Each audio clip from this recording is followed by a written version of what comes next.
Most universes had never met Alucard. The tear opened somewhere above Outworld's Koliseum, a wound in the fabric of dimensional space that bled darkness rather than light. No portal, no summoning circle, no ancient ritual performed by desperate sorcerers seeking power beyond their comprehension. Just a hole, roughly the shape of a man, through which something stepped with the casual energy of someone who had been mildly inconvenienced by the commute. The dimensional scar sealed itself behind him, like it was embarrassed to have been involved. He landed on the Koliseum's upper observation platform with a sound like a coffin lid closing, boots connecting with ancient stone that had absorbed centuries of spilled blood. The crimson long coat settled around him like a living thing. The wide-brimmed hat cast a shadow that seemed slightly too large for the available light. Behind the orange-tinted glasses, eyes the color of fresh arterial spray scanned the horizon with the expression of a man checking whether the hotel he'd accidentally booked matched the pictures online. Outworld stretched before him in every direction, a realm of bruised purple skies, architecture that had clearly been designed by someone with a deep personal grudge against structural minimalism, and an atmosphere that tasted of ozone, dried blood, and something older. Something that had been soaking in violence so long it had become the violence. Massive chains hung between cathedral spires for no apparent reason. The distant sound of something enormous dying echoed across the wastes like a lullaby. Alucard took a long, slow breath through his nose. "Huh," he said to no one in particular. "This place smells like if Hot Topic became a dimension."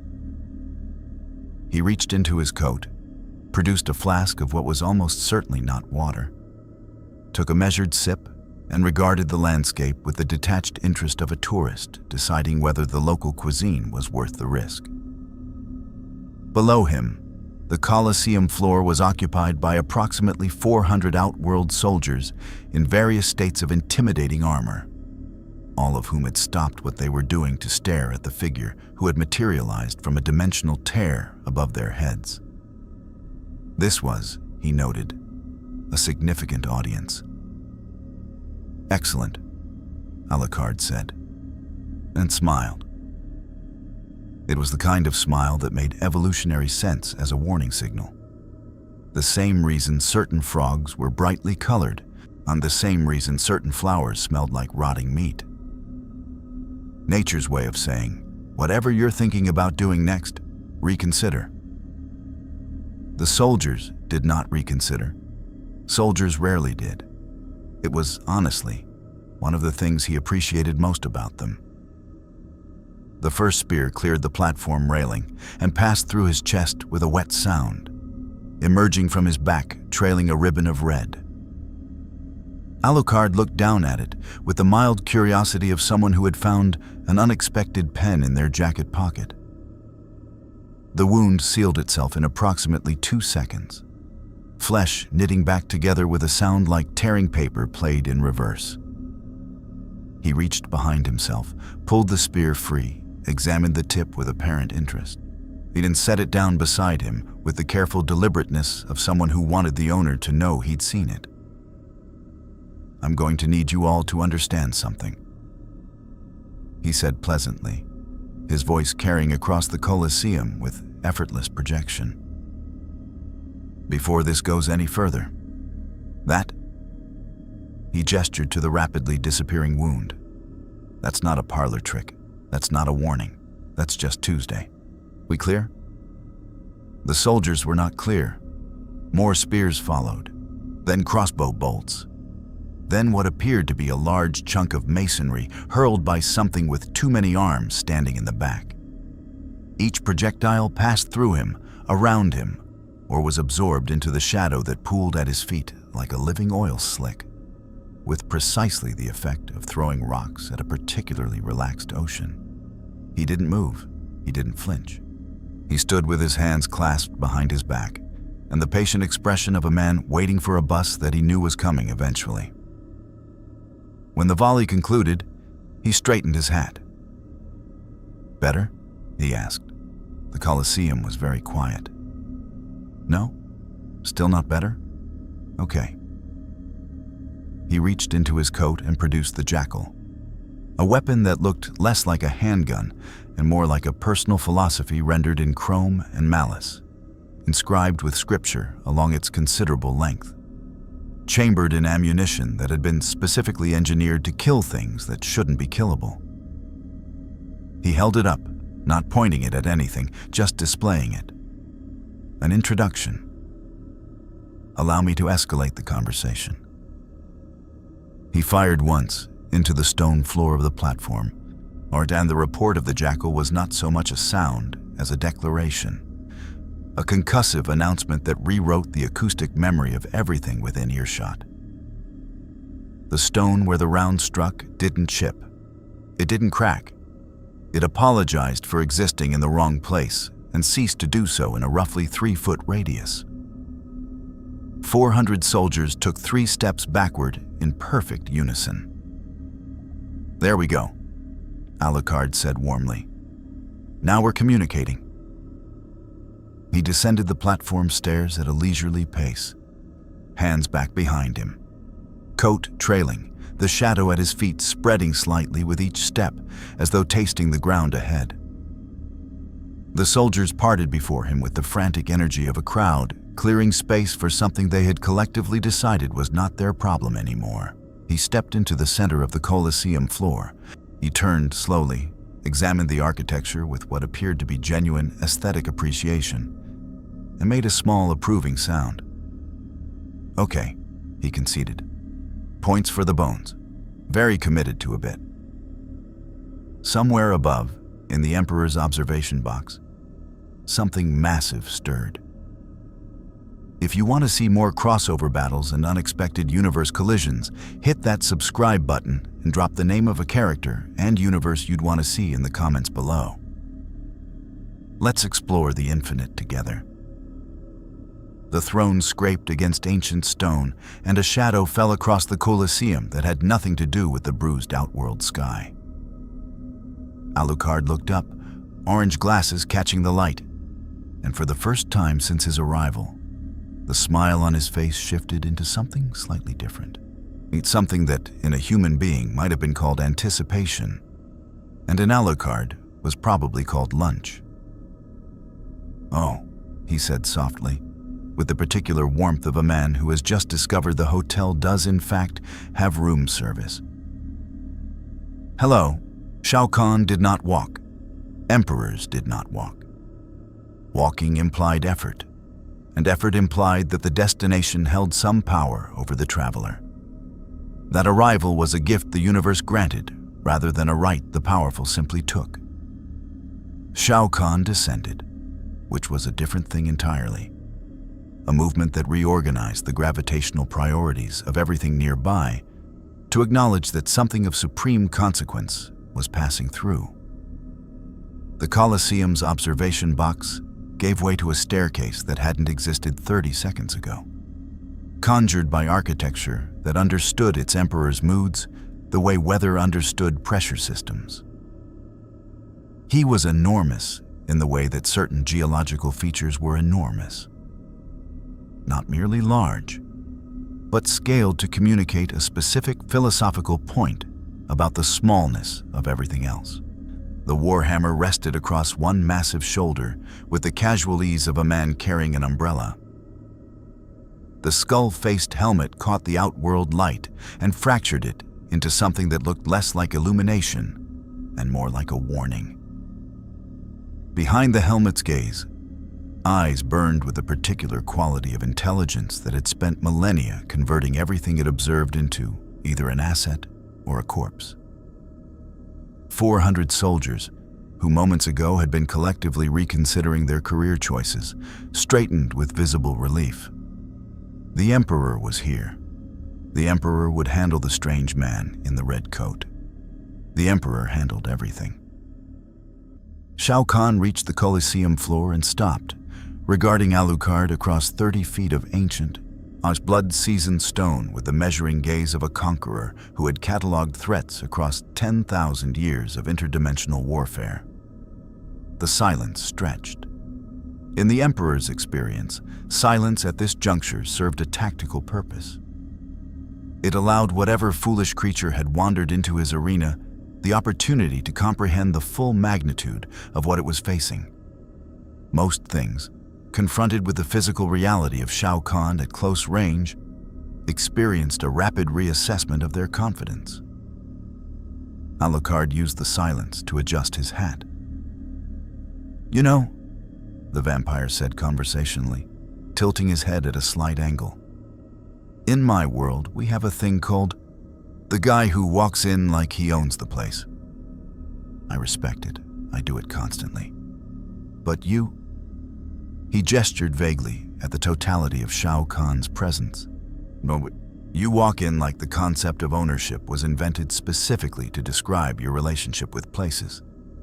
That's either very impressive or a cry for help. I genuinely haven't decided." The silence continued for precisely one more second. "I am Shao Kahn," the Emperor said, and his voice was not loud so much as it was massive, a sound that operated on a frequency designed to bypass the ears and address the survival instincts directly. "Emperor of Outworld, conqueror of realms, and master of all you survey. You stand in my Koliseum. You have disrupted my soldiers. You have arrived without invitation, without tribute, and without apparent understanding of what that means." The warhammer came off his shoulder slowly. "Kneel." Alucard considered this. It was a genuine consideration, which was perhaps the most alarming thing about it. Not dismissal, not immediate mockery, but actual evaluation. The way a chess player considers a move they find interesting, even if they don't intend to make it. He stood with one hand, resting against his chin. Orange glasses directed at Shao Kahn with an expression of what could only be described as entertained curiosity, and appeared to genuinely weigh the proposition for approximately 4 seconds. "No," he said pleasantly. Shao Kahn had not survived 10 millennia of conquest by being surprised. He had survived by being the thing that caused surprise in others, by existing at a power level where the expected response to any resistance was the same as the expected response to a satisfying meal, inevitable and ultimately nutritive. He crossed the 30 feet between them in 2 steps, the warhammer swinging in an arc that had ended the existence of gods, champions, and entire civilizations. A blow that carried in it the weight of an emperor's absolute certainty that the universe would cooperate. The hammer connected with Alucard's left shoulder. The sound it made was catastrophic. Stone cracked in a 15-foot radius from the impact point. The shockwave flattened 3 rows of soldiers who hadn't retreated far enough. Alucard's body compressed under the force, drove down into the Koliseum floor, and for one genuinely satisfying moment, Shao Kahn stood over something that had been adequately destroyed. Then the red coat shifted. The shadow pooled upward. The compressed shape expanded, like a spring releasing, like something that had been inconvenienced rather than harmed. And then Alucard straightened from the crater in the floor, with the careful deliberateness of someone who had just been firmly hugged by a large and enthusiastic friend. His hat was slightly askew. He fixed it. "Okay," he said, and his voice carried a new quality, not anger, not pain, something closer to the brightness in a predator's eyes when prey finally does something interesting. That was genuinely good. "No, seriously. Most people who hit me that hard are either divine, demonic, or very confused. You're doing something different. What are you, exactly?" Shao Kahn pulled the warhammer back and stared at the figure before him with the first genuine flicker of recalculation he'd experienced in several centuries. The man had taken a full imperial strike. He was not dead. He was not kneeling. He was not even bleeding. He was asking questions. "You dare," Shao Kahn began. "I dare constantly. It's kind of my whole thing," Alucard interrupted with cheerful accuracy. "But I'm asking sincerely. You hit like something that eats gods for sport. The energy behind that swing, it's not ki, it's not magic in any flavor I've tasted. It's something older. Outworld energy? Soul-based? Both?" He tilted his head the other direction like a curious dog, which, given what he actually was, carried a specific irony. "Because if I'm going to be stuck in whatever dimension this is, and I'm increasingly okay with that, I'd like to understand the local power grid." The Emperor of Outworld stared at the vampire in the red coat. In 10,000 years, no one had responded to his hammer with academic curiosity. He found, to his deep and immediate irritation, that he did not know what to do with this. The warhammer rose again. Alucard's smile widened to a degree that technically should have required more face. "There it is," he said warmly. "Round 2.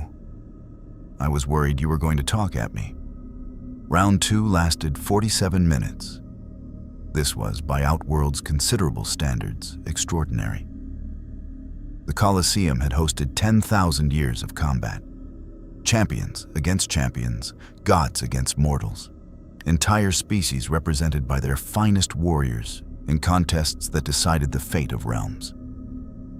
The stone floor had absorbed the blood of Earthrealm's greatest fighters, Outworld's most decorated generals, creatures from dimensions that didn't have names in any language currently spoken. It had seen Shao Kahn fight. It had seen what Shao Kahn fighting looked like, which was to say it had seen the complete and total annihilation of whatever Shao Kahn had decided to annihilate, usually within the first 3 exchanges. 47 minutes was not what the Koliseum floor had been designed to accommodate. The Emperor hit Alucard with everything. Hammer strikes that excavated the stone like mining operations, soul-fueled energy blasts that turned the air purple and made reality briefly reconsider its commitments. Raw physical force applied with the precision of 10 millennia of combat experience. Each blow landed. That was the maddening part, the detail that would occupy Shao Kahn's strategists for weeks afterward in hushed and deeply uncomfortable briefings. Every strike connected. The vampire didn't dodge, didn't block, stood in the path of imperial wrath with the patient attention of someone watching a fireworks display from a comfortable distance, absorbed each impact, and reassembled himself with decreasing intervals between destruction and restoration. By minute 12, Alucard was regenerating faster than Shao Kahn could meaningfully damage him. By minute 23, Alucard started talking again, which Shao Kahn found significantly more aggravating than the regeneration. "Okay, so the soul energy thing," the vampire said, catching an energy blast against his open palms and then watching it dissipate into his shadow with the interest of a man examining an unfamiliar spice. "That's delicious, by the way. Is that an Outworld exclusive? Or is that a you specifically situation? Because I've eaten a lot of souls across a very long career, and whatever you're running on has a distinct terroir, very mineral. Notes of conquest and repressed daddy issues." Shao Kahn responded to this with a hammer blow that removed Alucard's head from his shoulders. The head hit the Koliseum floor, rolled approximately 8 feet. It came to rest facing upward and said, "See, that's what I'm talking about. Most people would be dead right now and you'd be monologuing about conquest. But I'm still talking. Doesn't that tell you something useful about how this ends?" The body, headless and apparently unbothered by this development, reached down, picked up the head, and reattached it with a wet sound that made 17 soldiers immediately request reassignment. "The answer," Alucard continued, settling his hat back into position, is that it tells you this ends when I decide it ends. Which, to be clear, is not yet. You're still interesting. He paused. That's a compliment. I give very few of those. It was at approximately minute 31 that Shao Kahn made the decision that separated genuinely dangerous conquerors from merely powerful ones. He stopped attacking and started thinking. He stepped back, planted the war hammer, regarded the vampire with new eyes, the calculating intelligence behind the skull helmet operating at full capacity rather than the automated certainty that overwhelming force would produce the expected result. The thing before him could not be killed by conventional application of power. It had demonstrated this with consistent, almost pedagogical thoroughness. It bled, was destroyed, and returned. Each time slightly faster than the last, as though it was learning the rhythm of his attacks and optimizing against them in real time, and its own offensive capability remained entirely untested. It had not struck back once in 47 minutes of sustained Imperial assault. That was either weakness or strategy. Shao Kahn had not lived 10,000 years by assuming weakness. "You haven't fought back," the Emperor said. It was not an observation. It was an accusation. "Gold Star?" Alucard confirmed.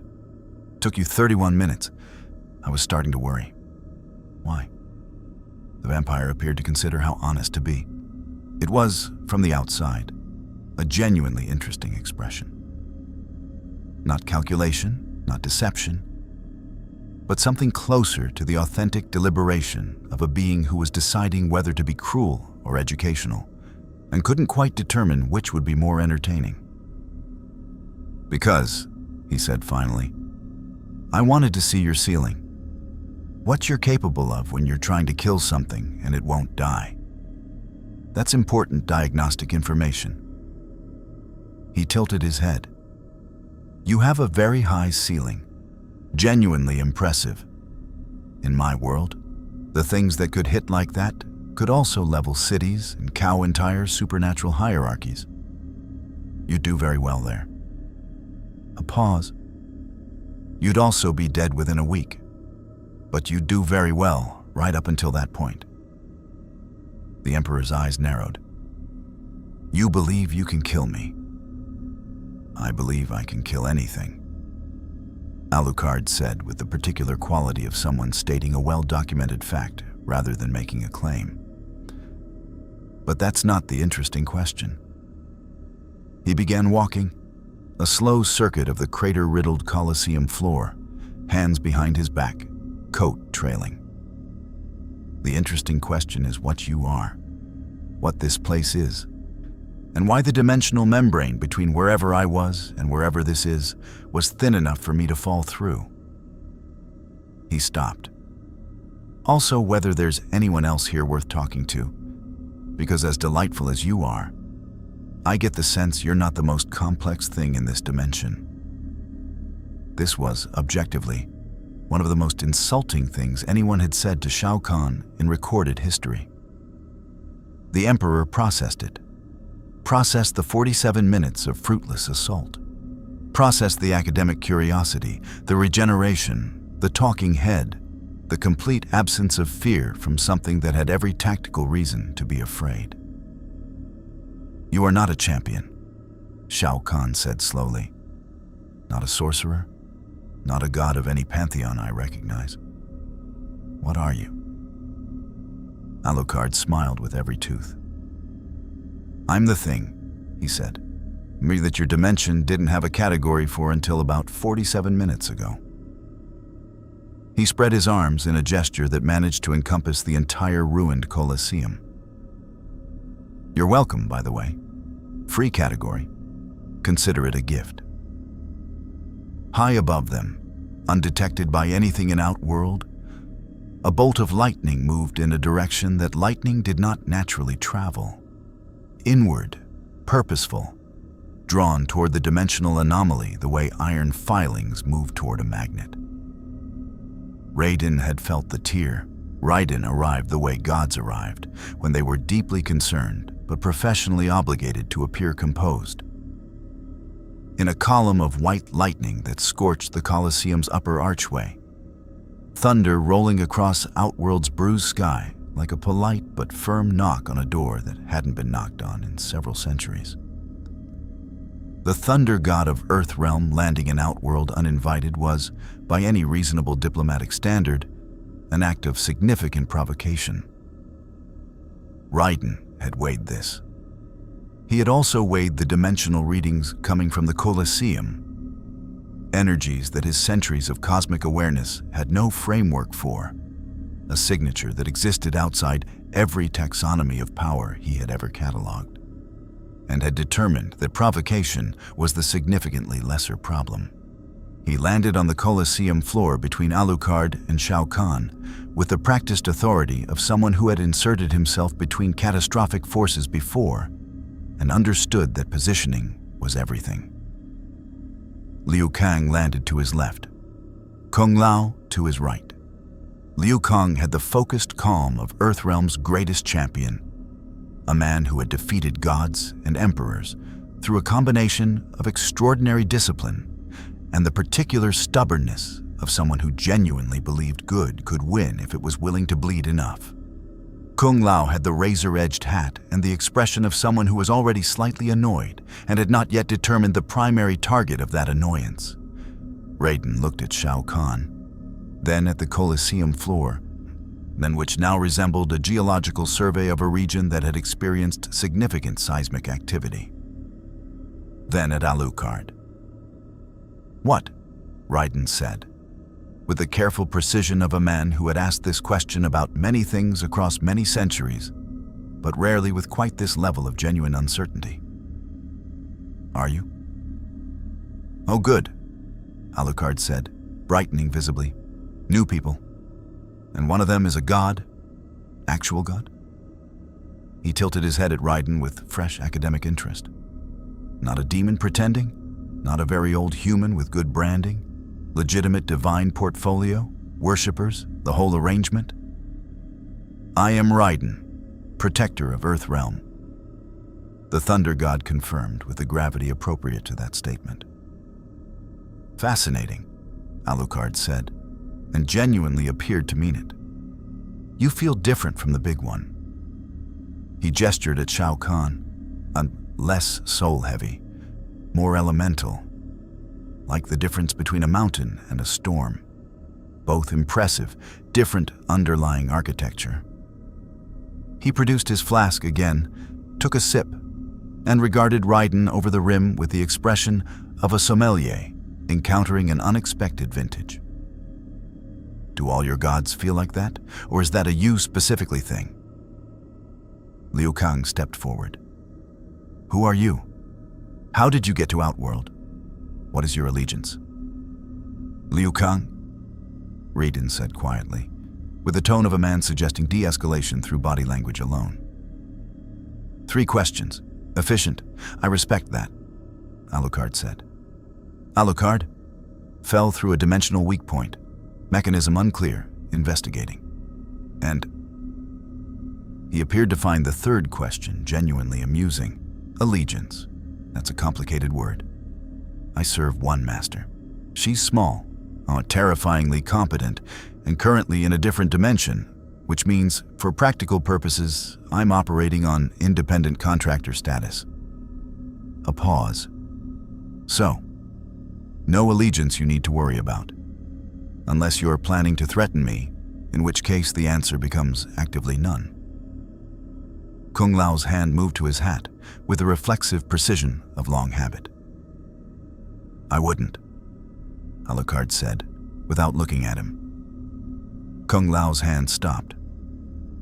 "The hat's a good weapon," the vampire continued pleasantly. "Razor-edged, returns like a boomerang. Probably excellent for decapitation. I've been decapitated 3 times in the last hour. It's a temporary inconvenience at best." He finally turned to look at Kung Lao directly, and something in his expression shifted. Not threatening precisely, but clarifying. the way a deep body of water clarified when you understood it had no bottom.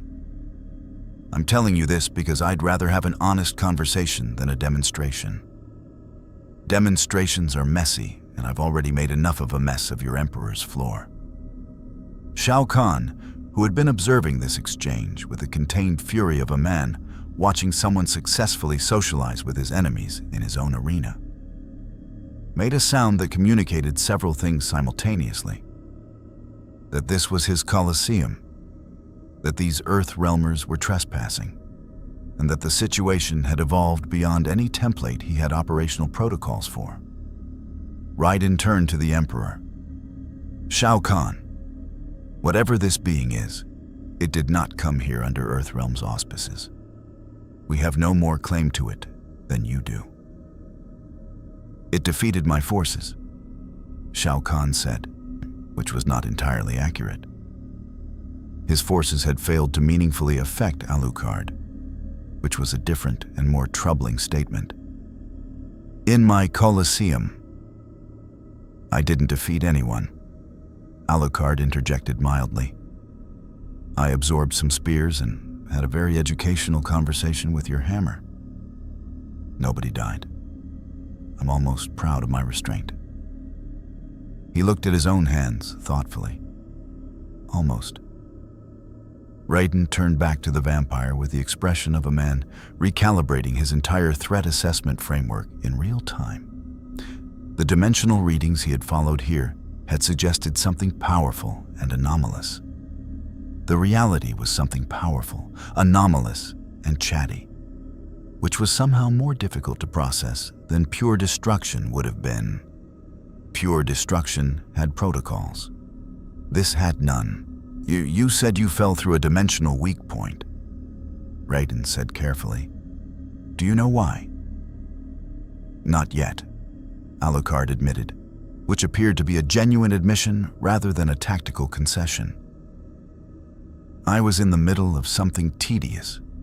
There was a sound like reality clearing its throat, and then I was here. He gestured at the outworld sky. Wherever here is.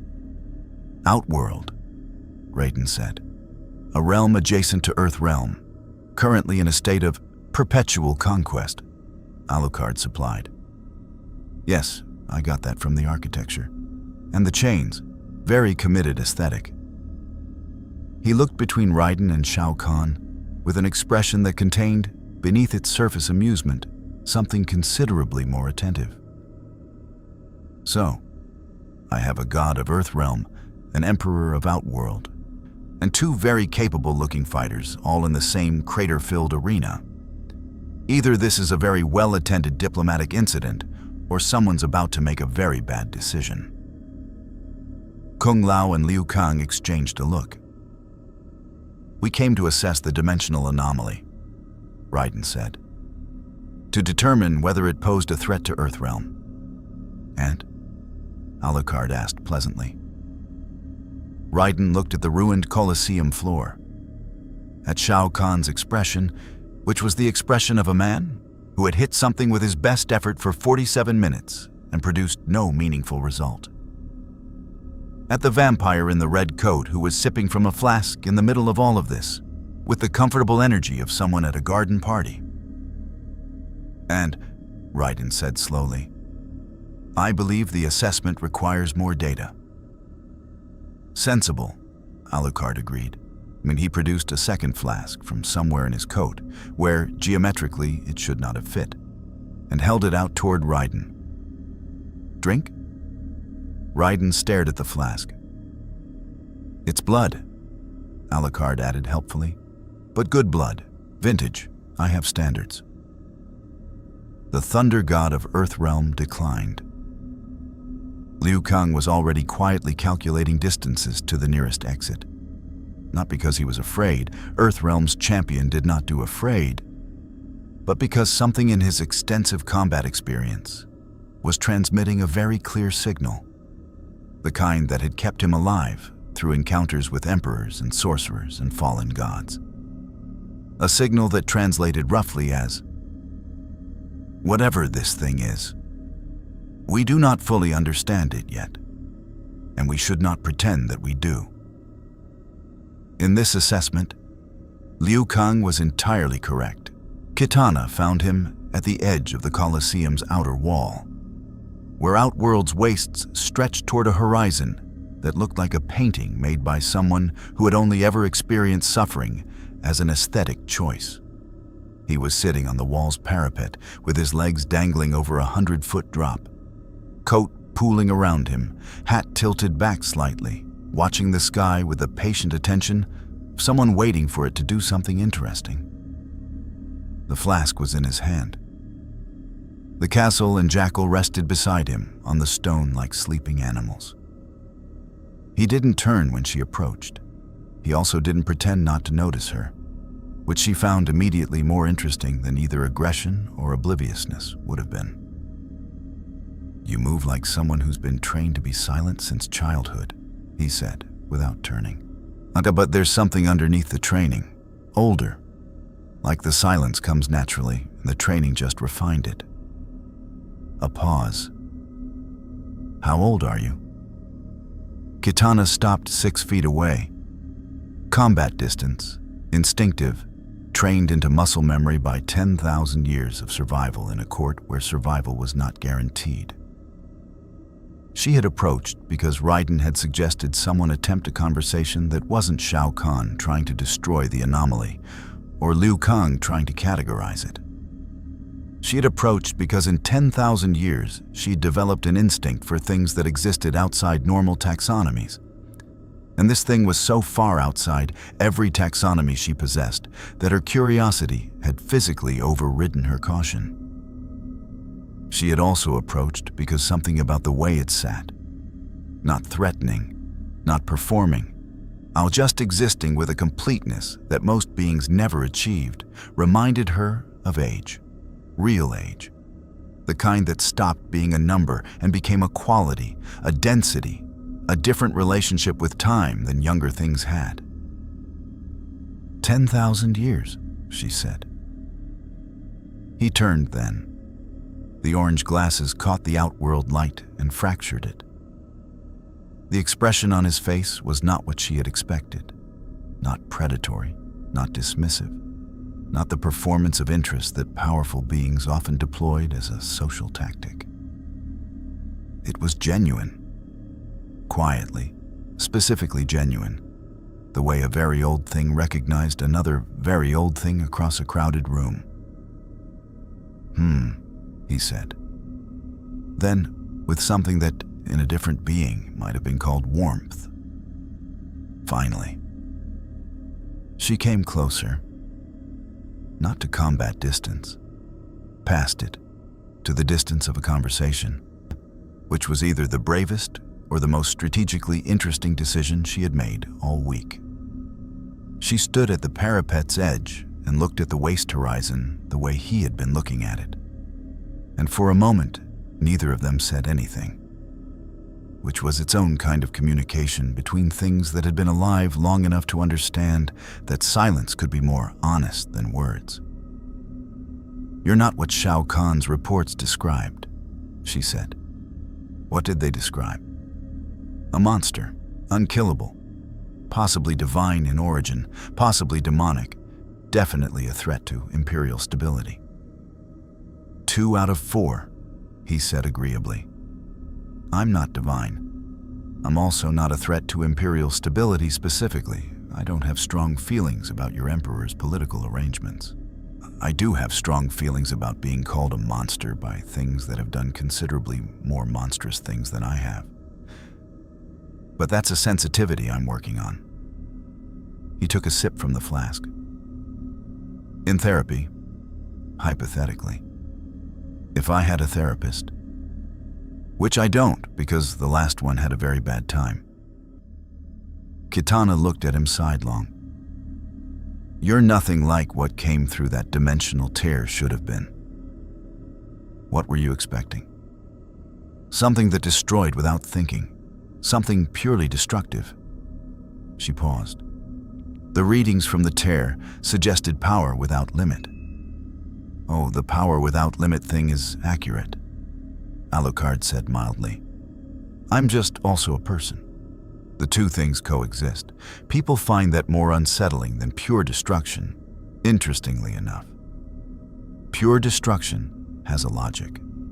A person with power without limit makes choices.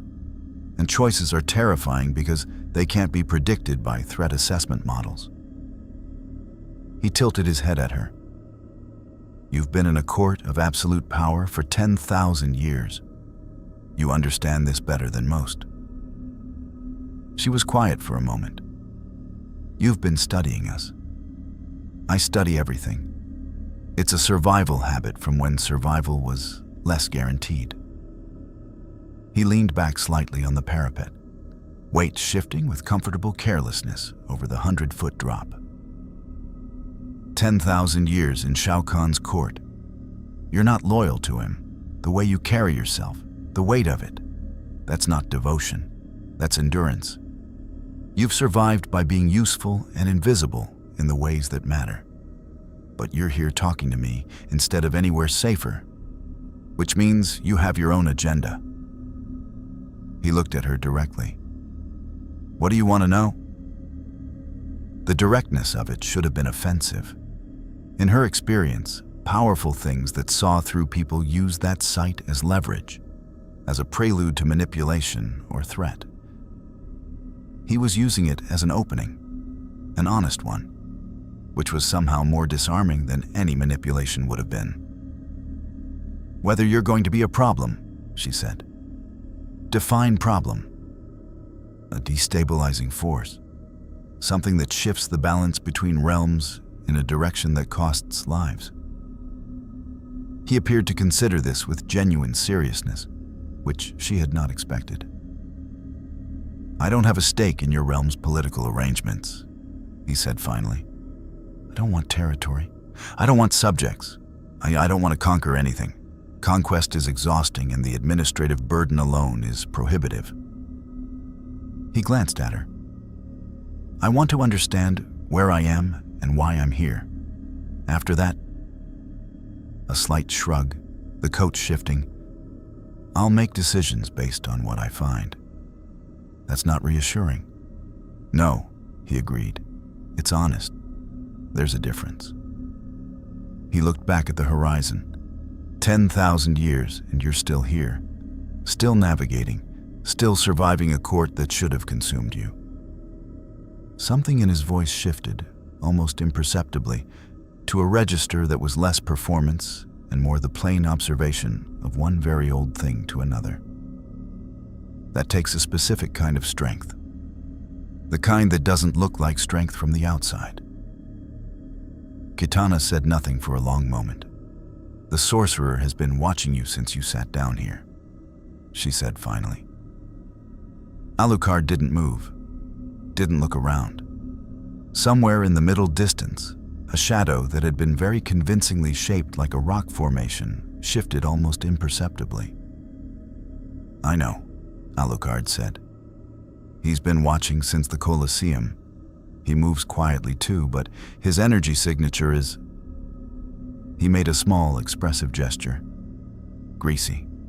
Like something that's spent so long handling stolen things that the theft has become a texture.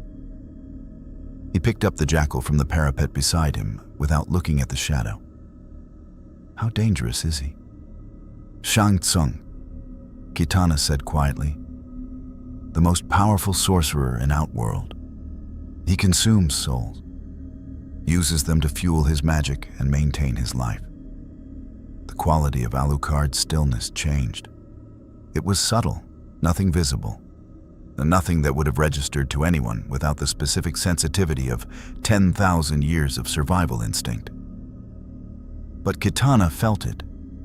A shift in the temperature of his attention, the way the air changed before a storm. Not alarm, not fear. Something considerably more focused and considerably more dangerous than either. A soul sorcerer, he said softly. Yes. Who consumes souls? Yes. The vampire turned to look at the shadow that was shaped like a rock formation. His smile returned, but it was a different smile than the one he'd been wearing in the Koliseum. Quieter, more specific. the smile of a man who has just realized that what he thought was a coincidence was actually an appointment. "And how many souls?" Alucard asked with very deliberate calm. "Would you estimate he's consumed over his career?" Kitana looked at him, at the smile, at the quality of attention now directed at Shang Tsung's hiding place. "Thousands," she said carefully. "Perhaps more." Said Alucard. He stood up from the parapet in one fluid motion, coat settling, hat adjusting, the jackal disappearing back into whatever geometry his coat operated under. He looked at Kitana with an expression that contained several things at once. Genuine appreciation for the conversation, a specific warmth for the recognition of age between old things, and something anticipatory and very, very hungry underneath both. "Thank you," he said. "This has been the best conversation I've had in this dimension so far." He paused. "I'm going to go introduce myself to your sorcerer now." He walked toward the shadow. The shadow, to its considerable credit, ran.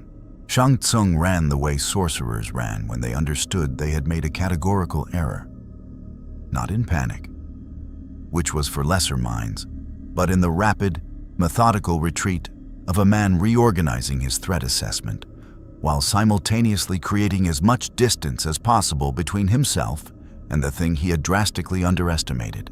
He had watched the Koliseum exchange from 17 different concealed positions, cataloging the vampire's abilities with the professional focus of someone whose survival had always depended on knowing exactly what a new power could and could not do before attempting to interact with it. He had watched Shao Kahn's hammer strikes produce no meaningful result.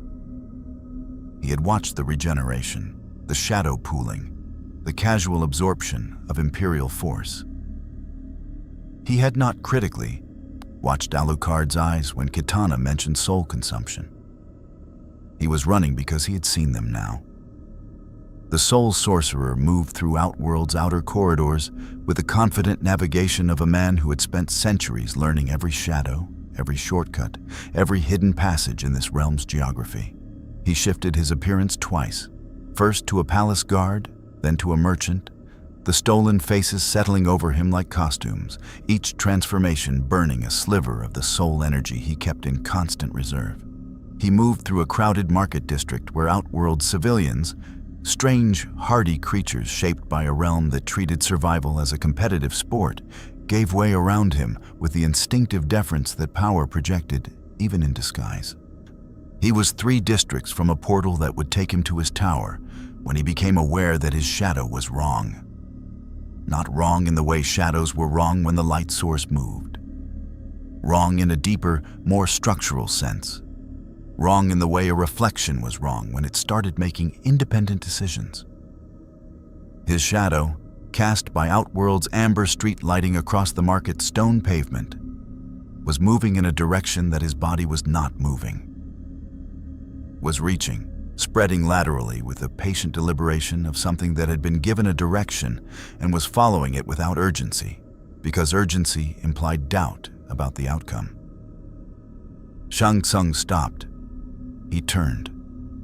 Alucard was standing at the market district's entrance 30 feet away, hands in his coat pockets, examining a vendor's display of what appeared to be enchanted teeth with what appeared to be genuine interest. He had not run. He had not used any ability that Shang Tsung had cataloged as movement-based. He was simply there, the way nightmares were simply there. Not arrived, just suddenly present, filling a space that had been empty with the completeness of something that had always been meant to occupy it. "These are real," Alucard told the vendor, picking up one of the teeth and examining it. Human molar, probably about 40 years old at time of extraction, enchanted with something that feels like it's supposed to cause bone pain in enemies, but the binding is slightly off, so it probably just causes minor tooth sensitivity in whoever's holding it. He set it back down. "You should fix the binding. Your customers are getting a bad deal." The vendor stared at him. Shang Tsung stared at him. "You," the sorcerer said, with the careful tone of a man who was still working out whether flight was preferable to negotiation and had not yet concluded. "Me," Alucard confirmed agreeably, turning from the vendor's stall. "You've been following me since the Koliseum. I've been following you since you started following me, which means technically you've been leading me here, which means this meeting place is your selection, and I'm choosing to interpret that as an invitation." He smiled. "Hello, Shang Tsung. You know my name." The princess mentioned it, along with some very interesting details about your particular skill set.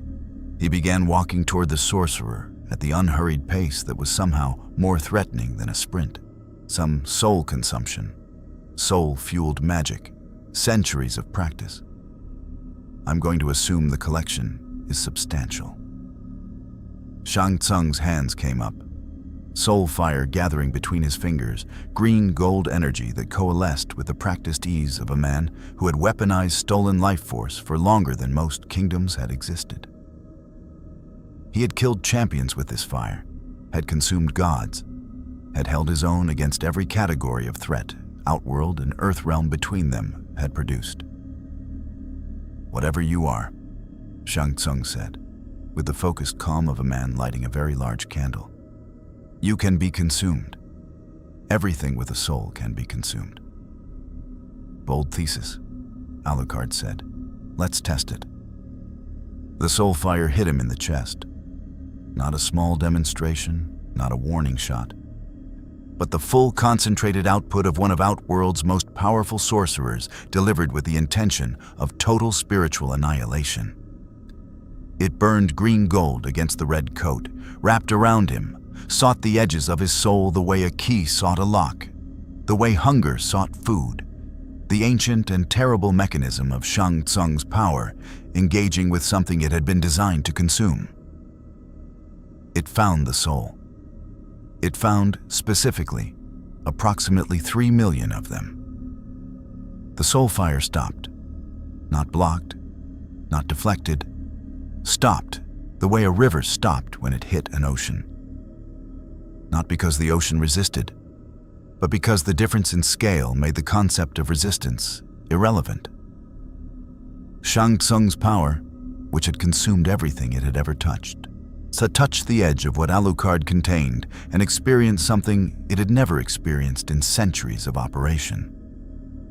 It flinched. "Interesting," Alucard said. He hadn't slowed his walk. He was 15 feet away now, 10, the orange glasses catching the fading green-gold light of the soul fire as it sputtered and died against him. "You felt that, didn't you? When your power touched mine. That's not resistance. I'm not blocking you. Those are just the edges of what I'm carrying.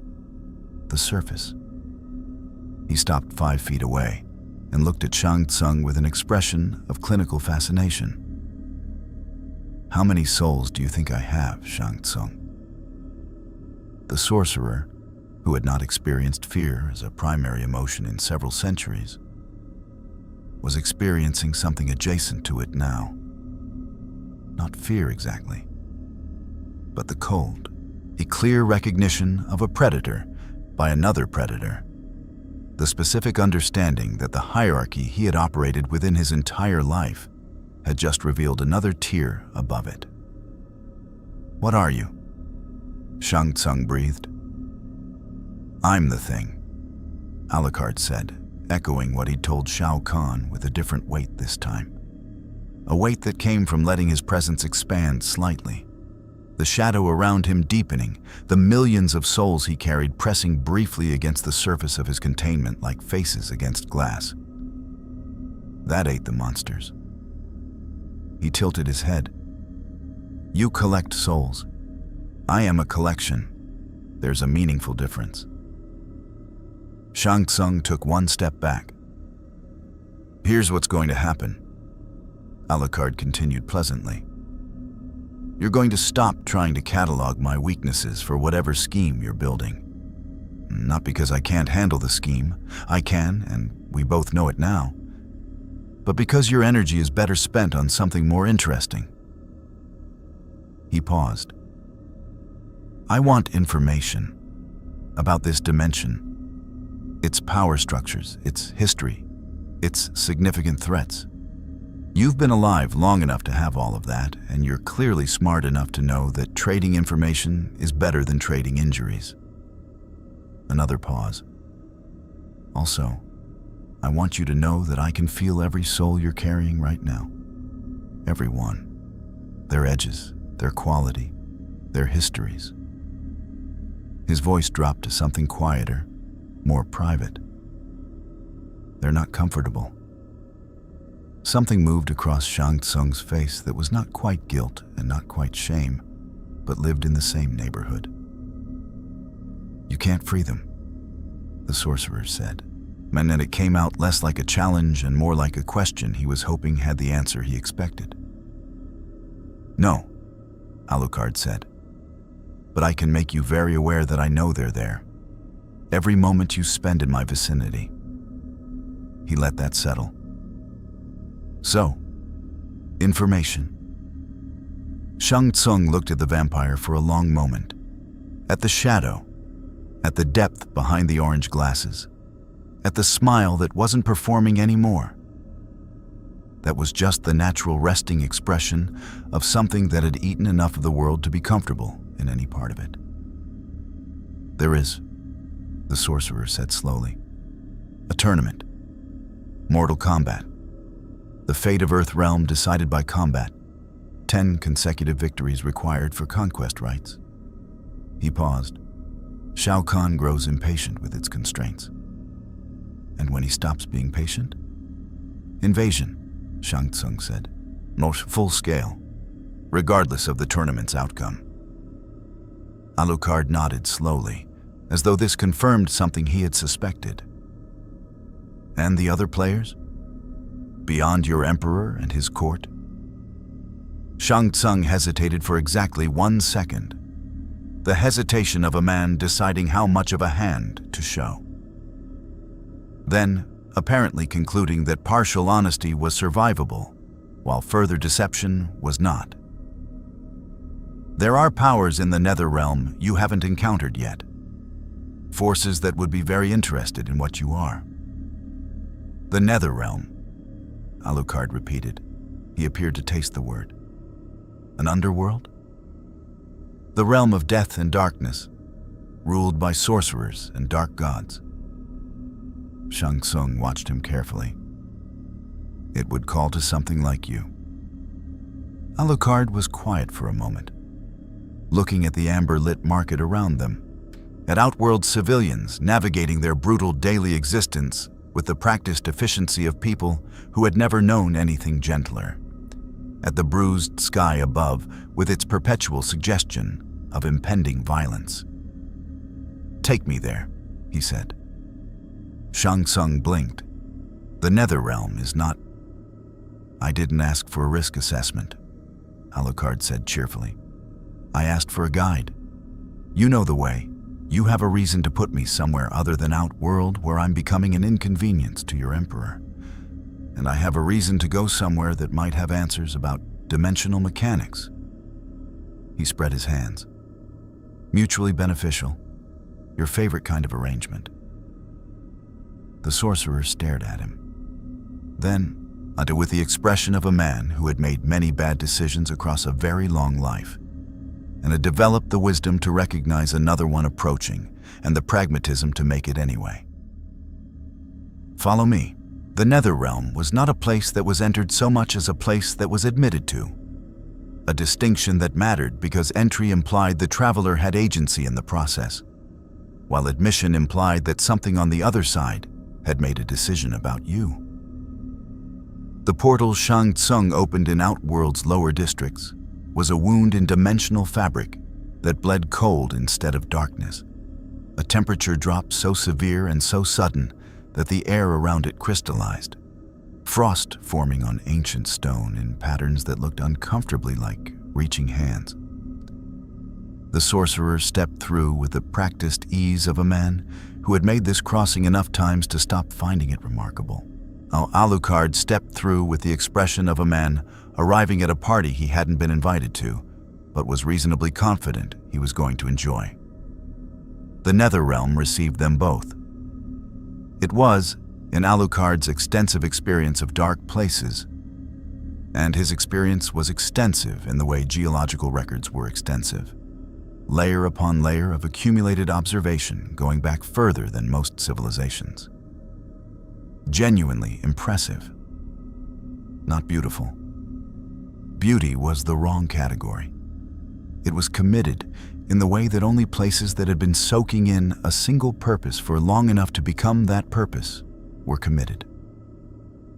The sky was the color of a bruise lit from within by something that had never been light exactly, but had learned to approximate it. Rivers of what was either lava or something that had decided to look like lava wound between formations of black rock that jutted from the ground at angles that suggested the geology here had strong opinions. The air tasted of sulfur, old ash, and a third thing that had no name in any language Alucard had encountered. Something between cold iron and the specific smell of a place where hope had been processed out of existence so thoroughly that even its absence had a texture. "Cozy," Alucard said. Shang Tsung, who had been watching the vampire's reaction with the careful attention of a man waiting for a dangerous animal to show weakness, recalibrated again. They moved through the Netherrealm's outer territories with Shang Tsung navigating and Alucard observing. And what Alucard observed was interesting in the way that genuinely alien ecosystems were interesting. Familiar categories rendered in completely wrong proportions. There were dead here because this was a realm of death. But they were not the comfortable dead of fairy stories or the dignified dead of religious tradition. They were the working dead, souls pressed into the architecture of this place the way stone was pressed into buildings, functional and permanent and entirely stripped of the autonomy that had defined them in life. They moved in patterns that served the realm's needs. They did not look up. Alucard looked at them and went very quiet. Not the performative quiet of someone being respectful, the specific quiet of someone doing a precise internal accounting of the way a very wealthy person might go quiet, walking through an impoverished area. Not from guilt necessarily, but from the sharp awareness of contrast. "They're aware," he said. Not a question. "The souls in the Netherrealm retain consciousness," Shang Tsung confirmed. "It is part of the design. Awareness is necessary for suffering to be complete." Said Alucard, in a tone that contained several things he didn't elaborate on. They were 3 miles into the Netherrealm's geography when Scorpion found them. He materialized from the thermal vents the way he always materialized, with the sudden completeness of someone who had not traveled to this location, but had simply decided to be in it, wreathed in hellfire that cast everything nearby in amber and shadow. Thus the skull mask carrying in its empty eye sockets the specific quality of attention that belonged to beings who had died and returned and retained from the experience a perfectly focused fury. The twin blades were in his hands. The temperature in the surrounding area climbed 8 degrees. He looked at Shang Tsung with a hatred so old and so refined it had become almost architectural. Load-bearing, structural, the thing his existence was organized around. Then he looked at Alucard. He looked at Alucard for a long moment. "What?" Scorpion said, with the directness of a man who had burned away every social instinct that wasn't relevant to survival. "Is that?" "Hanzo Hasashi," Alucard said. He said it the way he'd said Shang Tsung's name in the market, not as a display of research, but as a recognition, immediate and specific. The Spectre, or the undead ninja, currently resident of the Netherrealm, previously of the Shirai Ryu, died by Shang Tsung's machinations, returned by Quan Chi's, currently operating under... He tilted his head. A complicated arrangement of vengeance and obligation. Scorpion's blades came up. You know my name, my history. I know the shape of your anger, Alucard said, which was a different and more precise thing. It has a specific quality. Grief that curdled. Love that became fuel because the alternative was collapse. He studied Scorpion with the attentiveness he'd given everything in this dimension that interested him, which was to say, with the attentiveness of something that had been alive long enough to recognize the signatures of specific kinds of suffering in the way a physician recognizes symptoms. You're looking for someone to blame. You found someone to blame. He glanced at Shang Tsung. You've been given a more convenient someone to blame. Shang Tsung said nothing. He was doing the very careful math of a man positioned between a supernatural being of limitless regeneration and an undead ninja of considerable power, and wondering whether this was the moment his long and pragmatic life reached its conclusion. Silence, Scorpion said, and the word hit the air with the force of genuine command. Hellfire flaring, the temperature spiking sharply. You do not speak of what you do not understand. I understand it perfectly, Alucard said, without heat, without performance, with the plain and slightly wearying honesty of someone who had watched this particular story play out in enough variations to recognize all its shapes. I'm not mocking it, I'm observing it. There's a difference. He put his hands in his coat pockets. You died. The people you loved died. Someone is responsible, and whether or not you have the right someone, you have a someone, and that's been enough to keep you moving. A pause.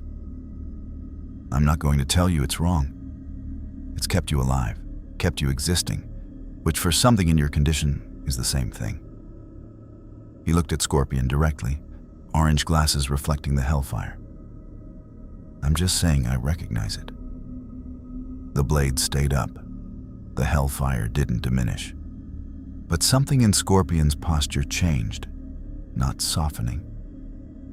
Nothing about Hanzo Hasashi softened, but a shift in the quality of his attention, from the flat assessment of a threat to something marginally more complex. What are you? He asked.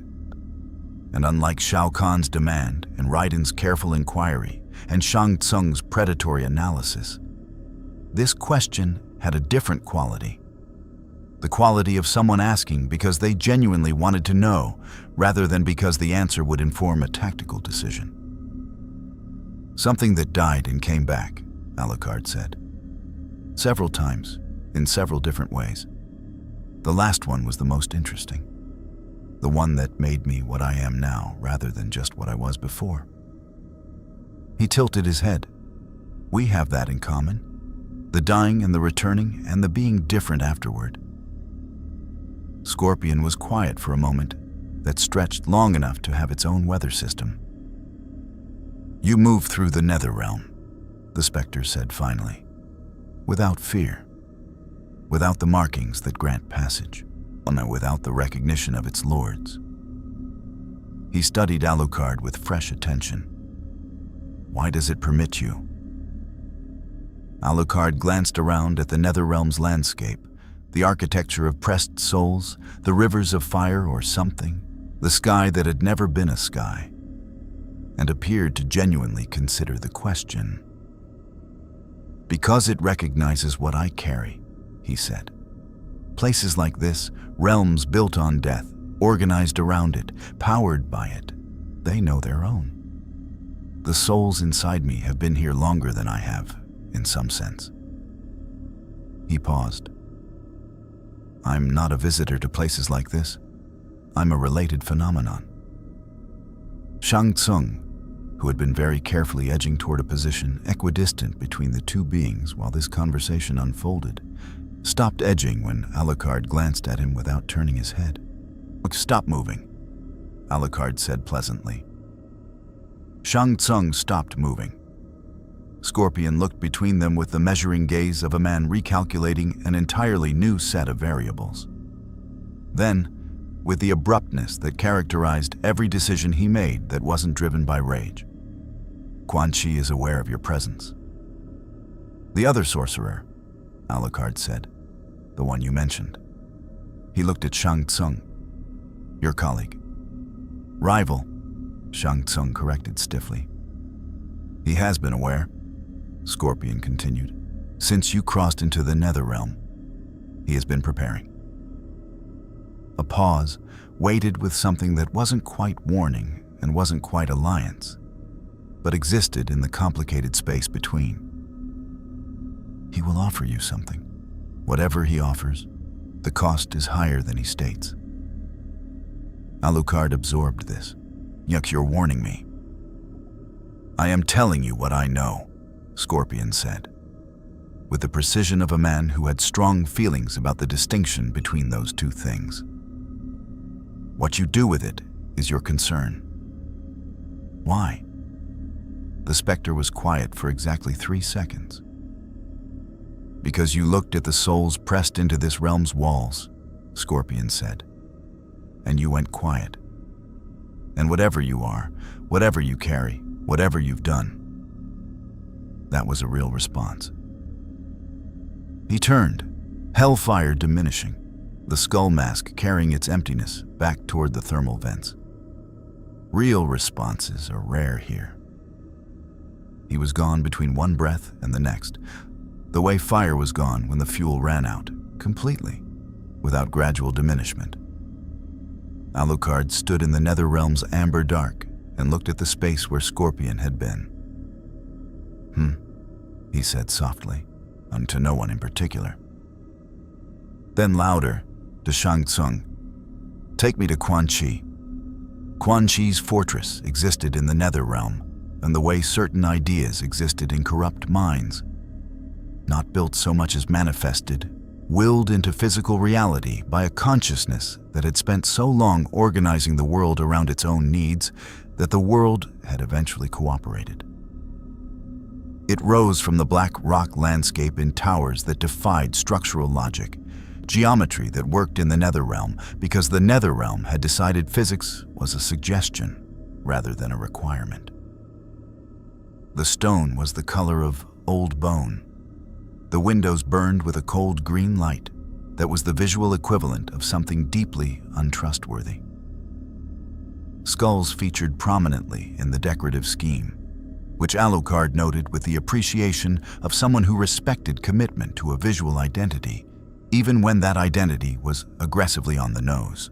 A Quan chime at them in the fortress's primary chamber. A room large enough to hold a small military engagement, its walls lined with artifacts of soul magic, its floor inlaid with binding circles in at least 7 distinct magical traditions, its ceiling lost in shadow that moved with the slow deliberateness of something that was alive and obedient. The sorcerer himself was pale in the specific way that powerful things in dark realms were pale, not unhealthy, not diminished, but optimized for an environment where conventional vitality was irrelevant. The red markings on his scalp caught the chamber's cold green light.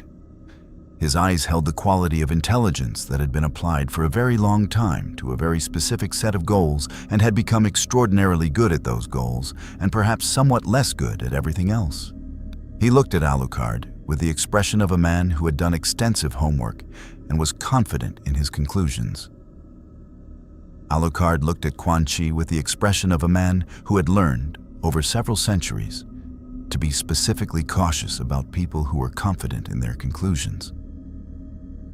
Alucard, Quan Chi said, with the precise pronunciation of someone who had researched the name carefully. No Life King, the great bird of the apocalypse, the Hellsing organization's weapon. He spread his hands in a gesture of welcome that was technically hospitable and actually territorial. I have been anticipating this meeting since your arrival in Outworld. You did your research fast, Alucard said. The Netherrealm has connections to many dimensions, When something of your magnitude crosses a dimensional boundary, the information reaches those who know how to listen. Quan Chi descended 3 steps from a raised platform with the measured grace of someone who had choreographed this entrance and was executing it as planned. I know what you are, what you carry, what you're capable of. He paused. I also know you're stranded. Dimensional mechanics being what they are. The tear that brought you here has sealed. Returning to your own reality requires a specific kind of power that Outworld and Earthrealm cannot provide. Alucard said nothing.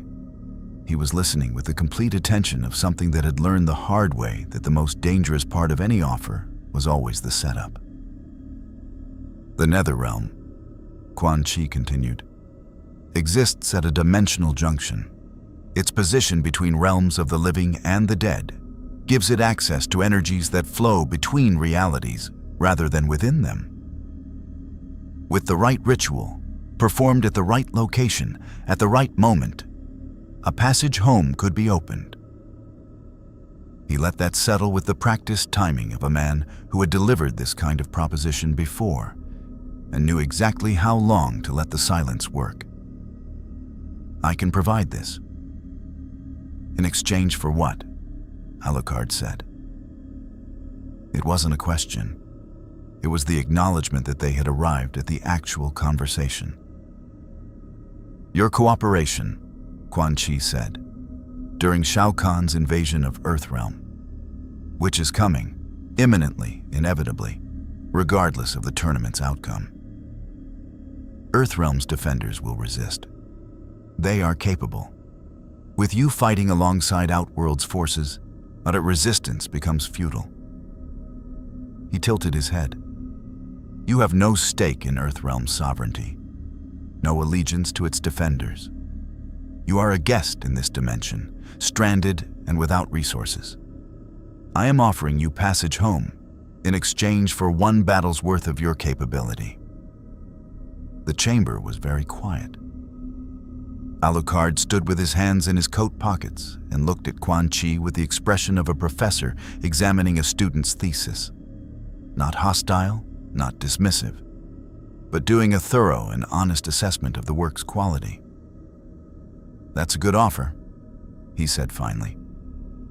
Quan Chi's expression registered careful satisfaction.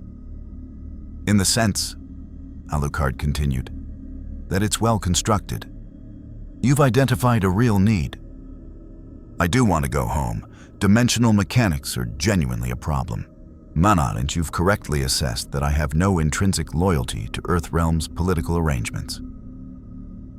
He began walking, not toward Quan Chi, just moving, a slow circuit of the chamber's perimeter, examining the artifacts on the walls with apparent interest. The problem is the architecture underneath the offer. You said you know what I am, what I carry. He stopped at a wall display, examining a soul-binding artifact with his head tilted. So, you know that what I carry includes people. Millions of them. Devoured, yes.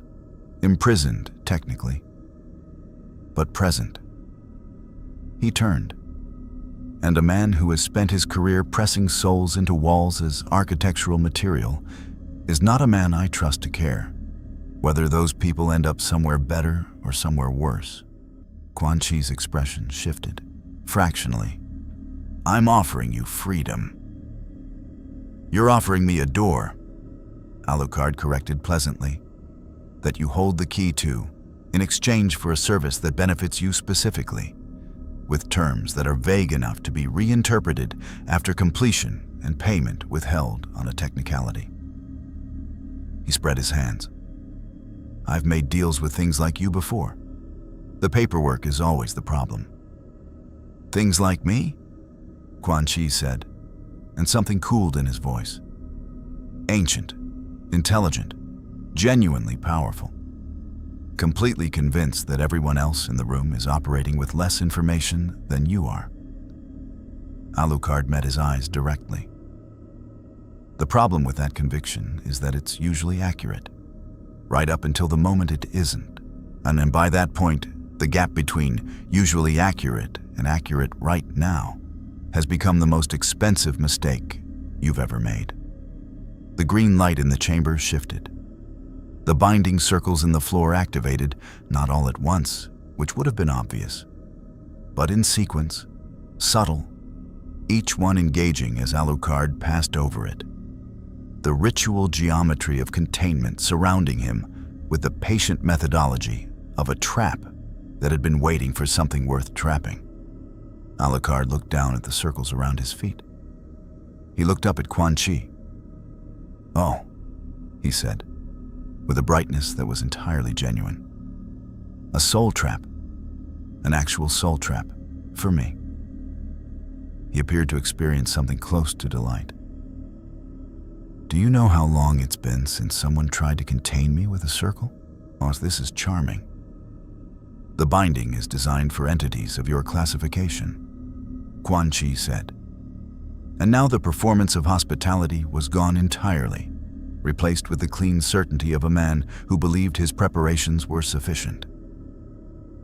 Soul-based, multidimensional, reinforced with Netherrealm energy. Whatever you carry cannot breach it. "You're right," Alucard said agreeably. "Whatever I carry cannot breach it." He looked down at the circles again. "The question you forgot to ask is whether I can breach it." He stepped out of the circle, not through it, not over it. He stepped between the geometric lines with the casual precision of a man who had examined the binding's architecture during the 30 seconds it took to activate and identified the 17 structural gaps that existed in any ritual designed by a being that had never encountered something like him before. Gaps that were invisible to conventional analysis and obvious to something that had spent enough time inside containment, real containment, the containment of his own master's will, to understand it from the inside out. He stepped out of the circle and stood on its exterior edge and looked at Quan Chi with an expression that was patient and educational, and contained underneath both of those things something that was beginning to be less interested in being patient and educational. "Here's my counteroffer," Alucard said. "You tell me everything you know about the dimensional mechanics of this realm. Every ritual, every junction point, every pathway between realities that the Netherrealm's position gives you access to. You share this freely, without conditions, without hidden terms, without the creative interpretation of obligations that you were planning to apply to our previous arrangement." He tilted his head. "In exchange, I don't spend the next hour demonstrating to every soul in this fortress exactly what the difference is between a collector and a predator." Quan Chi stared at him. "You can't threaten me in my own fortress," the sorcerer said, with the careful confidence of a man who had survived a very long time by having contingencies. His hands came up, a dark magic gathering with a density and complexity that spoke to genuine mastery. This was not Shang Tsung's relatively elegant soul fire. This was something older and more structural, magic that operated on the Netherrealm's own frequency, that had the realm itself as a power source. It hit Alucard like a wall coming down. He rocked back one step, genuinely. The dark magic found purchase where Shao Kahn's hammer and Shang Tsung's soul fire had found none. Netherrealm energy resonating with something in what Alucard carried, the millions of souls inside him responding to the dimensional frequency like tuning forks responding to sound. For 3 seconds, something that might charitably have been called pressure registered on Alucard's face. Then he absorbed it, not blocked, not deflected. The dark magic hit the surface of what he contained, and the 3 million souls inside him, pressed against their containment by Quan Chi's Netherrealm frequency, pushed back with the collective weight of everything he had ever devoured. And the dark magic came apart the way a wave came apart against a cliff face. Not because the cliff resisted, but because the cliff was simply more cliff than the wave was wave. Alucard said, straightening. That one I actually felt. Points. He shook his coat back into alignment. Last chance on the counteroffer. Quan Chi looked at his own hands. At the chamber. At the binding circles, one of which Alucard was standing outside of. At the artifact walls, every one of which the vampire had examined during his circuit of the perimeter, with what the sorcerer now understood had not been aesthetic interest, but cataloging. The junction points, Quan Chi said quietly, with the tone of a man making a pragmatic decision, are in the Netherrealm's lowest level, the Sea of Blood, where the dimensional membrane is thinnest. He paused. But there is something there. Something that has been in the Netherrealm longer than I have. Longer than this realm in its current form has existed. Shinnok, Alucard said. Not a guess. The shape of what Scorpion had left unsaid, assembled from context and the specific way everyone in this dimension tensed almost imperceptibly when they referenced powers older than themselves. Quan Chi nodded slowly. A fallen elder god, imprisoned in the Sea of Blood. He has been aware of you since you crossed the dimensional boundary. He has been... The sorcerer appeared to choose his word carefully, anticipating. Alucard absorbed this information. An elder god, he said. Fallen, imprisoned. He appeared to taste the combination. In a place called the Sea of Blood. Yes? And he's been waiting for me specifically. It appears so. Alucard was quiet for a moment that had its own gravity. Then, with the particular warmth of a man who has just learned that the evening's entertainment is going to be significantly better than anticipated. Quan Chi. Genuine question. The sorcerer waited. Is there anything in this entire dimension, Alucard asked, with apparent sincerity, that is not trying to either contain me, consume me, recruit me, or eat me? Quan Chi considered this honestly. Katana, he said finally. Possibly Scorpion. Right, Alucard said. He turned toward the fortress exit. The Sea of Blood, then. Which way? The Sea of Blood was not a metaphor. This was the thing that needed to be understood about the Netherrealm's deepest geography.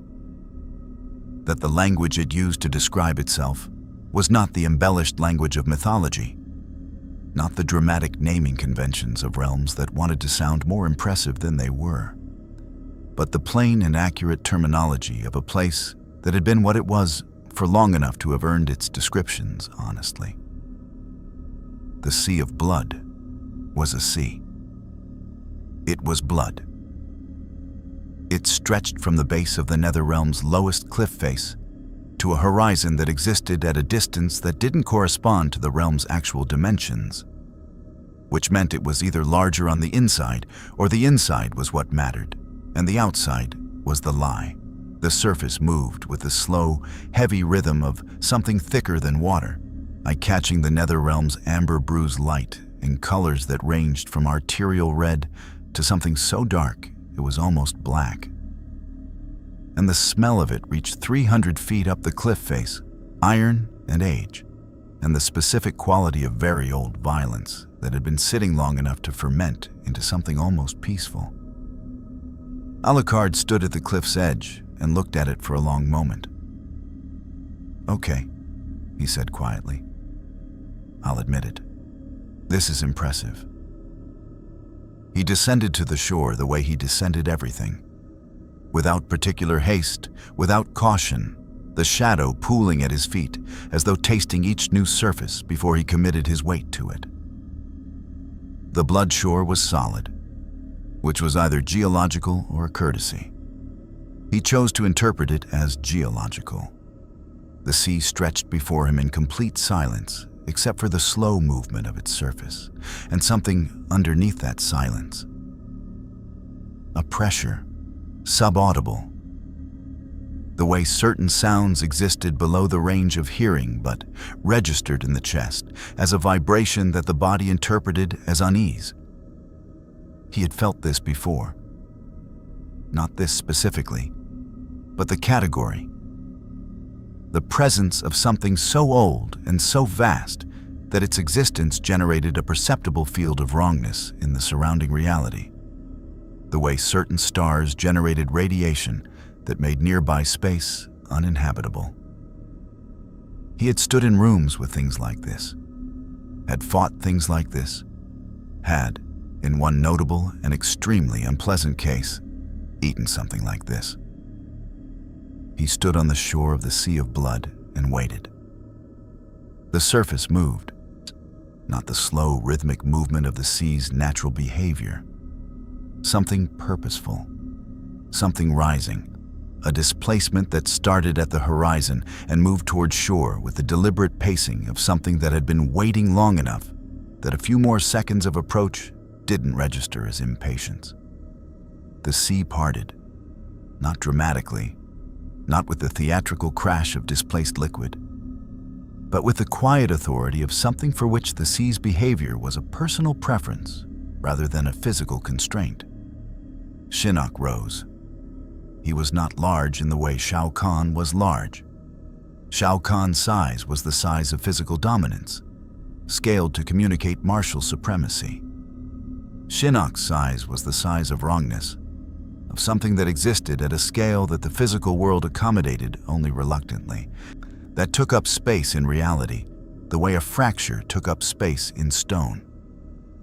Not by filling it, but by redefining the structural integrity of everything around it. The fallen elder god's face was the face of divinity that had decided divinity's constraints were insufficiently interesting and had spent an eternity finding out what existed on the other side of that decision. His eyes were the eyes of something that had seen the multiverse from the outside and had opinions about its design. He looked at Alucard the way Alucard had been looking at everything in this dimension, with genuine, specific, hungry curiosity. "No life, King," Shinnok said, and his voice operated on a frequency that addressed the soul directly rather than the ears. The way Shao Kahn's had addressed the survival instincts, but it bypassed the auditory and went straight to whatever part of a being knew it was being spoken to by something older than the context it existed in. "You are very far from home." "Everybody keeps saying that," Alucard said. "Like it's supposed to bother me, doesn't it?" "A little," he admitted, which was more honesty than he'd extended to anyone else in this dimension. "But bother and afraid are different things, and I've been a long way from home before." He looked up at Shinnok with the measuring gaze he'd given everything here, refusing, consciously, with visible effort, to let the scale of what he was looking at reorganize his posture. "You're a god. A fallen one. Still a god. The falling changes the address, not the underlying nature." He tilted his head. "You've been waiting for me. Specifically. Not just since I crossed into the Netherrealm, since I crossed into this dimension at all. Why?" Shinnok descended further, the sea of blood accommodating his movement with the deference of something that understood its place in the hierarchy. He reached the shore 20 feet from Alucard with the unhurried completeness of a being for whom urgency was a concept that applied to lesser things. "Because," the fallen elder god said, "in an eternity of existence, I have encountered very few things that did not fit the categories I had constructed. You do not fit."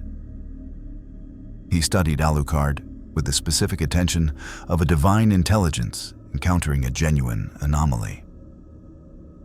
"You are not a demon, not a god, not a soul collection in any form this dimension has taxonomy for. You are something that your own universe generated independently, a response to conditions that produced something the multiverse had not planned for."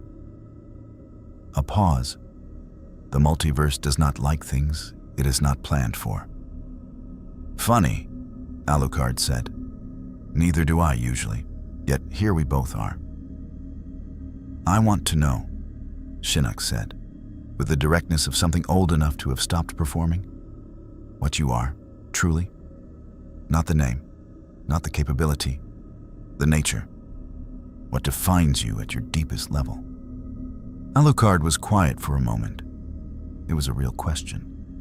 He recognized real questions by the weight they had, not tactical, not manipulative, not the setup for something, just genuine inquiry. He'd been asked versions of this question before, by Walter, by the Major, by Integra on a handful of occasions, when the night was late enough that professional distance became briefly irrelevant. He had answered it differently each time, depending on who was asking and what they were prepared to hear. He looked at the sea of blood, at Shinnok, at the Netherrealm's amber-bruised sky above. I'm a dog, he said. Shinnok waited. Not literally, metaphorically. I am something that was the most dangerous thing in existence and chose, genuinely chose, to serve. Not because I was forced to, not because I was broken into it, because the alternative. He paused, finding the words with the careful attention of someone excavating something buried. The alternative was being the most dangerous thing in existence alone. And alone, at sufficient power and sufficient age, he stops being freedom and starts being the specific kind of hell that doesn't need a realm. He looked at the sea. So I found a master. I found purpose. I found something that made the power mean something other than itself. And your master is not here, Shinnok said. No. So what are you now, in this dimension, without her? Alucard considered this with the genuine seriousness it deserved. Finding out, he said. Shinnok was quiet for a moment that had geological weight. Then he moved, not toward Alucard, but his hand came up, and from the sea of blood rose something that had been submerged in it for longer than most civilizations had existed.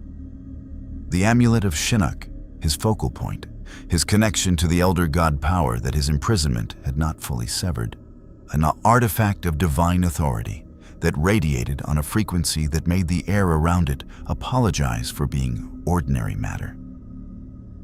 The power that came off it hit Alucard like a second sun. Every soul inside him responded simultaneously. 3 million voices pressing against their containment with the force of divine resonance. The amulet's elder god frequency reaching into him and finding purchase in a way that Shao Kahn's hammer and Quan Chi's dark magic had not. Finding the souls and the souls responding like a chorus responding to a conductor's signal. The pressure was immense. The pressure was the most genuine physical challenge anything in this dimension had produced. Alucard's feet moved, one step back. Then he planted. That, he said, through something that was not quite gritted teeth but was adjacent. This is a different category of problem. Yes, Shinnok agreed. Because I am not attacking your body. I am addressing what you contain. The souls inside you respond to Elder God authority. They were human once, and humans are subject to divine jurisdiction in ways that even the most powerful vampires are not.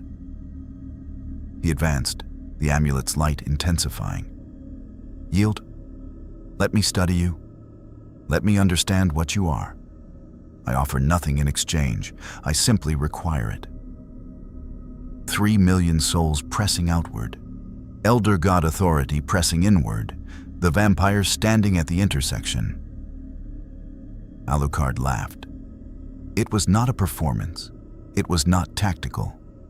It was the genuine laughter of a being who had finally, after hours of this dimension's various attempts to categorize, contain, consume, and coerce him, encountered something that actually required his full attention, and who discovered in that requirement something that felt uncomfortably like relief.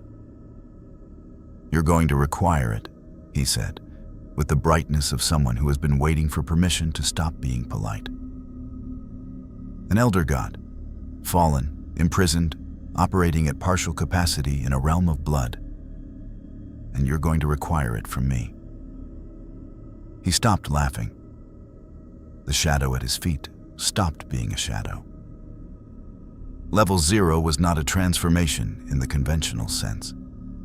It was not a power-up, not a form change, not the gathering of energy into visible light. It was a removal of restraint, which looked from the outside like the opposite of all those things, like a darkening rather than a brightening, like the world getting quieter rather than louder right before it became very loud indeed. The millions of souls inside Alucard stopped pressing against their containment because the containment opened. And what poured out was not a release so much as an assertion.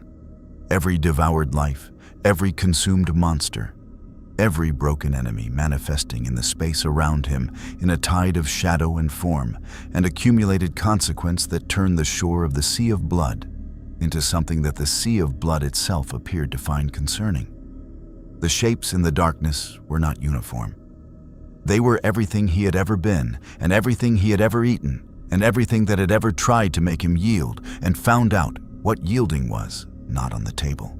Shinnok, elder god, fallen divine, wielder of cosmic authority. He looked at what was standing on the shore of his sea. "Oh," the fallen god said, with the particular quality of genuine surprise that only things old enough to believe they had seen everything could produce. "Oh, that is me," Alucard said, from inside the darkness, from inside the tide of accumulated consequence, his voice carrying perfectly through it the way a conductor's voice carried through an orchestra. "That's me, all of me, every version, every meal, every monster that thought it was the most dangerous thing in the room." He walked forward. Shinnok raised the amulet to its full capacity. Divine light flooding the shore, elder god authority crashing against the tide of shadow and souls with the force of genuine cosmic power, and the kind of force that had shaped realms and broken dimensions and unmade things that had believed themselves permanent. The tide absorbed it, not cleanly, not easily. For 30 seconds that felt like geological epochs. The shore of the Sea of Blood was the site of a genuine contest. Divine light and accumulated shadow. Elder god authority and 3 million souls worth of something that had no name in this dimension's taxonomy, pressing against each other with the full weight of what each of them was. Then the tide moved forward. Shinnok retreated into the sea. The amulet's light fractured. The fallen elder god's face, for the first time in an eternity of existence, showed something that organized itself into an expression that lesser beings would have recognized immediately, and that Shinnok had not worn since before his fall. Fear. Alucard walked into the Sea of Blood after him, and the Sea of Blood let him through, and the contest that followed in the depths was one that the Netherrealm's walls recorded in every soul pressed into its architecture. A vibration that moved through the realm's entire structure and reached, faintly, all the way to Outworld and Earthrealm both.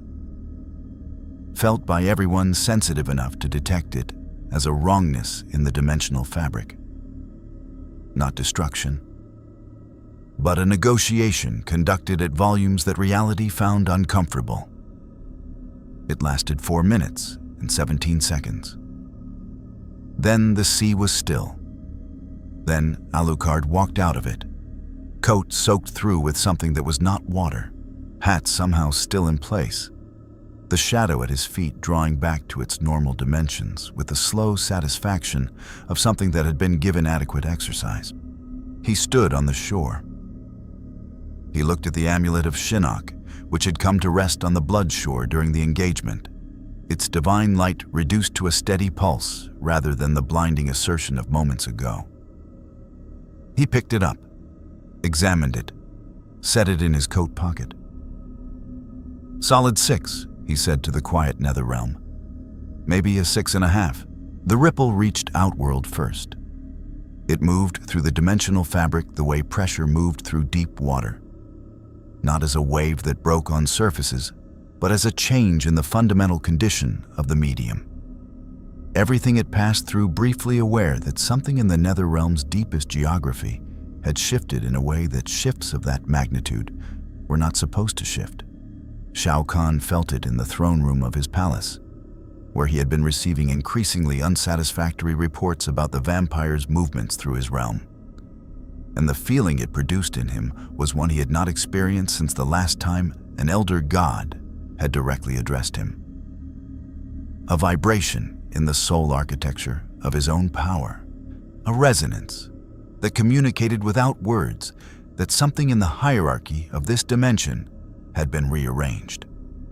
He stood from his throne. Raiden felt it in Earthrealm, where he had returned after the Koliseum encounter to confer with the Earthrealm's defenders about the dimensional anomaly. And what he felt dropped him to one knee in the middle of the conference chamber with the involuntary genuflection of a divine being whose cosmic awareness had just been subjected to a frequency it had no preparation for. Liu Kang caught him by the arm. Raiden straightened, and his expression when he straightened was the expression of a thunder god who had just felt something that should not have been possible register as accomplished fact. "Shinnok," he said. "Something has happened to Shinnok." The fallen elder god? Liu Kang's focus sharpened immediately. "Is he free? Has he—" "No," Raiden said, and his voice carried the careful quality of a man who was selecting words to describe something that his framework did not have adequate words for. "He is contained, more contained than before." A pause. "By something that is not the Netherrealm." Scorpion felt it in the Netherrealm's middle territories, where he had returned after the encounter with Alucard and Shang Tsung. And what he felt produced in him not fear. Hanzo Hasashi had renegotiated his relationship with fear across multiple deaths, but a recognition. He had felt the vampire's presence in the deeper realm like a change in air pressure before a storm. He had felt the engagement in the sea of blood like the storm itself, and now he felt the aftermath, which was quieter than the engagement but more permanent in the way aftermaths always were. And something in the permanence of it landed in him as the closest thing to vindication that his complicated existence currently allowed. The man in the red coat had gone into the sea of blood and come out. That was not a thing that happened. Until now, it had not been a thing that happened. Alucard emerged from the Netherrealm's lower levels into its middle territories with the unhurried completeness of someone returning from an errand that had gone more or less as expected. The amulet of Shinnok in his coat pocket had stopped pulsing and settled into a steady warmth, like a coal that had been banked rather than extinguished. He had examined it during the walk up from the shore and had reached several conclusions about its nature, its function, and the dimensional mechanics Quan Chi had described. Junction points, pathway access, the Netherrealm's position as a dimensional hub that connected to realities in ways that other realms did not. He had also reached a conclusion about what he was going to do next, which was simpler and more direct than anything this dimension's various factions had offered him, and which he was reasonably confident no one was going to like. Quan Chi found him first, which was either bravery or desperation, and Alucard had stopped distinguishing between those in others. "Shinnok," the sorcerer said, his voice carrying the careful quality of a man who needed information and had run out of leverage to demand it with. "What happened in the Sea of Blood?" "We had a conversation," Alucard said. "He made a requirement. I declined to meet it. There was a disagreement about whose authority applied in that specific context. We reached a resolution. He is an elder god." "Fallen," Alucard said. "You keep forgetting the fallen part. It matters. Falling changes the load-bearing capacity of the authority. He's still divine. He's also been sitting in a sea of blood for long enough that the edges of his power have become the walls of his prison. He's been pushing outward against his containment for so long that the pushing has become structural, and structural things can be redirected. He looked at Quan Chi with the steady patience of someone who had decided to be forthcoming one final time before being done with it. I didn't destroy him. I didn't consume him. He's in the sea of blood, and he'll stay in the sea of blood. The amulet will prevent him from coordinating external action. A pause. You're welcome. Quan Chi stared at him for a long moment. The amulet, the sorcerer said, with the tone of a man who had spent centuries pursuing something and was now processing its absence from the field. You have it. Yes. That was my objective. The reason I have maintained position in the Netherrealm for, I know, Alucard said. And I'm not giving it to you. Not because I have strong feelings about your objective specifically, but because the amulet in your hands produces a set of consequences for this dimension that are, net, worse than the current arrangement. He looked at the sorcerer with the plain honesty he'd applied to everything since arriving. You're smart enough to know this. You're also pragmatic enough to accept it if the alternative is worse. What alternative? Quan Chi said carefully. The alternative, Alucard said, is that I find Raiden and give it to him instead. The sorcerer absorbed this. The junction point information you owe me, Alucard continued. The dimensional pathway home. You said the Netherrealm's position provides access. The amulet has confirmed this. I can feel the junction points from here, now that I know what to look for. I don't need your guidance to find them. He paused. But I would prefer to leave this dimension without destroying anything else. Which means I'm giving you the opportunity to facilitate an orderly exit rather than a disorderly one. Quan Chi looked at the vampire in the red coat. Soaked through, hat still in place, orange glasses steady, the shadow at his feet containing depths that the Netherrealm's own darkness declined to contest, and made the calculation that his entire career had been a preparation for. The calculation of a man who had survived everything, by knowing precisely when the cost of resistance exceeded the cost of cooperation. The primary junction point, he said, is 3 miles east of this position, a convergence in the dimensional membrane. With the amulet's energy as a catalyst, yes, Alucard said. I worked that out. He walked east. He walked through the Netherrealm's middle territories with the comfortable stride of something that had made its peace with the landscape, which was perhaps the most alarming thing the Netherrealm had experienced since its current form had coalesced. Not being conquered, not being threatened, but being walked through with the easy familiarity of a regular commuter. The souls pressed into its walls watched him pass with the awareness that Quan Chi had confirmed they retained, and he did not look at them directly, because looking directly at things you could not currently fix was a specific kind of cruelty he tried to practice sparingly. He found Scorpion at the junction point.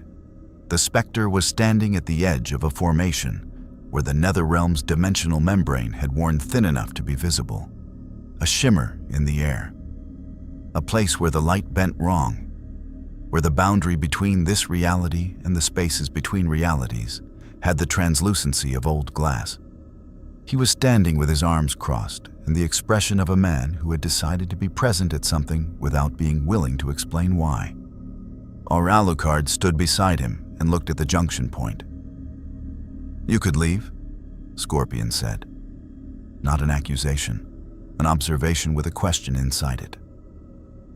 That's the general plan, Alucard confirmed. Shao Kahn's invasion is imminent. Earthrealm's defenders are capable, but the margin is not comfortable. Scorpion's voice carried the quality of information being delivered by someone who had processed it into neutrality. You have a power that would change the outcome definitively. Yes. And you're leaving. Alucard was quiet for a moment, looking at the junction point's shimmer. Hanzo, he said, using the name with the deliberateness of someone who understood the weight of it. I'm not this dimension's solution. I'm its anomaly. There's a difference. He looked at the Spectre sidelong. If I stay and fight Shao Kahn's invasion, I change the outcome. I also change every outcome after it. The balance shifts. The factions reorganize around the fact of my presence. Every future conflict is shaped by what I did and what I'm capable of. He paused. Your dimension deserves to find its own answers. Your champions are capable. Your defenders are real. The outcome shouldn't be written by something that fell through a dimensional tear by accident. Scorpion was quiet. Also, Alucard added, with the honesty that had characterized everything since his arrival, I genuinely don't care about realm sovereignty enough to die for it. And something in this dimension might eventually find something that could kill me, and I'm not interested in finding out what that is for a cause I came to by accident. That is, Scorpion said, after a moment, an honest answer. I try. Alucard reached into his coat. The amulet of Shinnok came out, its steady warmth catching the junction point's shimmer. He held it for a moment with the consideration of a man deciding where to put something he doesn't want to keep but doesn't want to waste. He held it out to Scorpion. The Spectre looked at it. At him. At it again. Shinnok is contained in the sea of blood, Alucard said. The amulet keeps him coordinated externally. Someone in this dimension should hold it who I trust not to use it for something worse than the problem it solves. He paused. You're operating on vengeance and grief, and a moral code that has been badly damaged but not destroyed. That makes you untrustworthy in some ways, and reliable in the specific way I need right now. He met Scorpion's eyes. Don't give it to Quan Chi. Scorpion took the amulet. He looked at it in his hand, divine warmth in the grip of an undead specter, cosmic authority held by something that had died and returned, and was still working out what returning meant. It should have been incongruous. It felt somehow correct. The man who fell through the tear, Scorpion said. You'll be remembered here. I usually am, Alucard said, without particular vanity, rarely accurately. He turned to the junction point. The amulet's energy, now held by Scorpion at the dimensional membrane's thinnest point, was already doing what he'd predicted, resonating with the junction's natural frequency, the convergence responding to Elder God energy the way a lock responded to a key, the shimmer deepening from translucency to something that had depth and that had distance behind it, a view into the spaces between realities that smelled of old darkness and something familiar underneath it, something that was not Outworld or the Netherrealm or Earthrealm, but was his. He straightened his hat. One thing, Scorpion said. Alucard paused. You said your dimension's most dangerous variable chooses to serve. The Spectre's voice carried the quality of a question that had been forming since the conversation outside Quan Chi's fortress. You said alone at sufficient power becomes its own hell. A pause. Is that true? Or is that a story you tell yourself to make the serving bearable? Alucard stood at the junction point with the dimensional pathway home opening in the shimmer before him, the smell of his own reality coming through the membrane like a familiar voice. And he was quiet for a moment that had the weight of genuine consideration rather than performance. Both, he said finally. The true things usually are. He stepped through. The junction point sealed behind him with a sound like a coffin lid closing, which was appropriate, and a silence that settled over the Netherrealm's middle territories like snow settling, complete, specific, the silence of a space that had contained something extraordinary and was now processing its absence. Scorpion stood at the membrane's edge with the amulet of Shinnok in his hand and looked at the place where the shimmer had been. In Outworld, Shao Kahn received the report that the dimensional anomaly had departed and sat with it for a long time, in a silence that his court had the wisdom not to interrupt. Because the Emperor of Outworld was doing something he did very rarely.